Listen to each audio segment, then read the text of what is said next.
അപ്പോൾ നമ്മുടെ Christmas exam ഒക്കെ ഇനിയിപ്പോൾ തുടങ്ങാൻ വേണ്ടി പോവാണ്. ഇനി ഇതാ ഒരാഴ്ച കൊണ്ട് നമ്മുടെ ക്രിസ്മസ് എക്സാം അങ്ങ് കഴിഞ്ഞ് കിട്ടും. ആൻഡ് നിങ്ങൾക്ക് ഇനി വരാൻ വേണ്ടി പോകുന്നത് ക്രിസ്മസ് വെക്കേഷനാണ്. അപ്പോൾ നമ്മളൊരു വെക്കേഷൻ മൂഡിലൊക്കെ ആയിട്ട് ഇങ്ങനെ നമ്മുടെ ദിവസങ്ങൾ പോകുമ്പോഴായിരിക്കും നമ്മൾ പോലും അറിയാതെ നമ്മുടെ പബ്ലിക് എക്സാം വളരെ കുറച്ച് മാസങ്ങൾ കൊണ്ട്, ഇനി 1-2 മാസങ്ങൾ കൂടി കഴിഞ്ഞാൽ നിങ്ങളുടെ പബ്ലിക് എക്സാം നിങ്ങൾ അടുത്തെത്തും. ആ സമയത്ത് നമ്മൾ ഇത്രയും ദിവസങ്ങൾ പോയല്ലോ, അല്ലെങ്കിൽ നമ്മൾ ഇതുവരെ ഒന്നും പഠിച്ചില്ലല്ലോ, റിവിഷൻ ചെയ്തില്ലല്ലോ, പ്രീവിയസ് ഇയർ ക്വസ്റ്റ്യൻസ് ചെയ്തില്ലല്ലോ, അങ്ങനെ നമ്മൾ ചിന്തിച്ചിരുന്നു കഴിഞ്ഞാൽ നമുക്ക് രണ്ടാമതൊന്ന് പഠിക്കാനോ അല്ലെങ്കിൽ രണ്ടാമതൊന്ന് വീണ്ടും ഈ കാര്യങ്ങൾ ചെയ്യാനൊന്നും നമുക്ക് സമയം ഉണ്ടാവില്ല. അപ്പം നമ്മൾക്ക് എന്ത് ചെയ്യാൻ പറ്റുന്നുണ്ട്, ഈ ഒരു ക്രിസ്മസ് എക്സാം ഇപ്പം നിങ്ങൾ പഠിക്കുന്ന പോലെ തന്നെ പഠിക്കുക. അതിനുശേഷം നമ്മുടെ ക്രിസ്മസ് എക്സാം ഒക്കെ കഴിഞ്ഞ് നിങ്ങളൊന്ന് റിലാക്സ് ഒക്കെ ചെയ്ത് ഡിസംബർ 26 നമ്മളുടെ എക്സാമിനുണ്ട് ക്രാഷ് ബാച്ച് സ്റ്റാർട്ട് ചെയ്യുന്നുണ്ട്.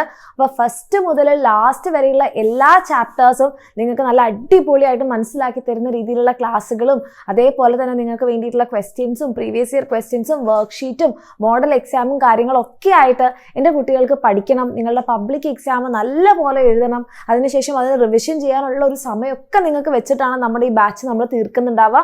അപ്പം ഈ ഒരു രീതിയിലൊക്കെ എൻ്റെ കുട്ടികൾക്ക് പഠിക്കണമെന്ന് ആഗ്രഹം ഉണ്ടെങ്കിൽ വേഗം തന്നെ താഴെ കാണുന്ന നമ്പറിൽ മെസ്സേജ് ചെയ്യുക. അങ്ങനെയാണെന്നുണ്ടെങ്കിൽ ഒരു ടെൻഷനും ഇല്ലാതെ തന്നെ നിങ്ങൾക്ക് എന്ത് ചെയ്യാൻ വേണ്ടി പറ്റും, നിങ്ങളുടെ പബ്ലിക് എക്സാമിന് വേണ്ടിയിട്ട് പ്രിപ്പയർ ചെയ്യാനും അതേപോലെ തന്നെ റിവിഷൻ ചെയ്യാനും നല്ല കോൺഫിഡൻസോട് കൂടിയിട്ട് എൻ്റെ കുട്ടികൾക്ക് നിങ്ങളുടെ എക്സാം എഴുതാനൊക്കെ പറ്റും. സോ ഈ ഒരു രീതിയിലൊക്കെ നിങ്ങൾക്ക് വേണമെന്നുണ്ടെങ്കിൽ വേഗം തന്നെ താഴെ കാണുന്ന നമ്പറിൽ മെസ്സേജ് ചെയ്യുക. നമ്മുടെ ബാച്ചിൽ അഡ്മിഷൻ എടുക്കുക, അടിപൊളിയായിട്ട് പഠിക്കുക.